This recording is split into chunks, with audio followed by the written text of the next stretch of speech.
araw sa ating lahat. Welcome again to our 365 daily devotion. Our topic for today is idolatry is an insult to God. And our scripture for today is Isaiah chapter 30 verse 20 to 22. Although the Lord gives you the bread of adversity and the water of affliction, your teachers will be hidden no more.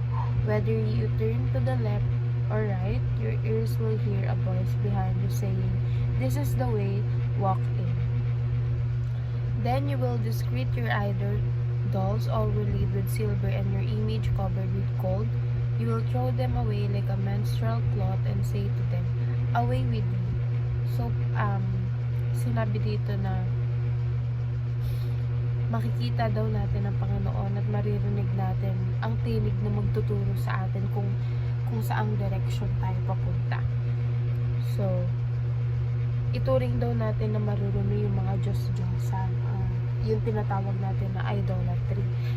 So, our first teaching is first, lack of trust in God leads to sin. So, kailangan talaga mabuo natin yung faith natin sa Panginoon. Kasi kung hindi natin, or kung hindi tayo nagtitiwala ng buong-buo sa Panginoon, ang tendency nun is magkakasala tayo kasi wala tayong paniniwala sa Panginoon, hindi tayo fully nagtitiwala sa Kanya. So, mabilis tayong ma-deceive ng mga kaaway.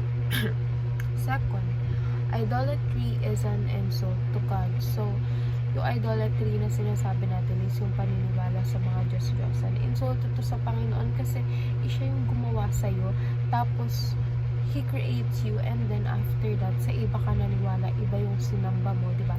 So, nakaka-insulto yun sa paningin ng ating Panginoon. Third, God afflicts and guides. So, ang Panginoon natin, kumbaga, kahit saan tayo pumunta, may bumubulong sa atin kung ano dapat ang gawin natin, and that is God. He is guiding us from above, and He is guiding us para mapunta tayo sa right path, kung saan gusto niya tayo mapunta, at kung saan doon yung will niya. So, moving on naman tayo sa application. First, trust God above everyone and everything. So, kung meron man tayong kailangang pagkatiwalaan, yun ay ang Diyos. Kung meron man tayong dapat ipag-surrenderan or ipag-submitan, yun ay ang Diyos at wala nang iba. Wala tayong ibang dapat sambahin, papurihan, kundi ang Panginoon lamang. Second, throw idols and sin like menstrual cloth. Diba yung mga menstrual cloth, they are disposable. They are, madumi sila. Unlike our God, parang si Lord kasi talagang sobrang linis niya. Parang all white, kahit isang tuntok, wala kang makikitang karumihan sa Panginoon.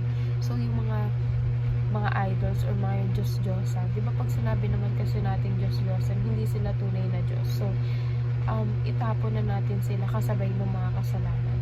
And last but not the least, treat the Spirit as ever-present teacher. So, yun nga. Yung Holy Spirit kasi talaga ang iniwan ng Panginoon para gabayan tayo sa araw-araw. Like, when you're having or when you're in a position na you have a decision to make, ask the Holy Spirit kung ano yung sagot na hinihintay mo or hinihingi mo. And then, He will answer.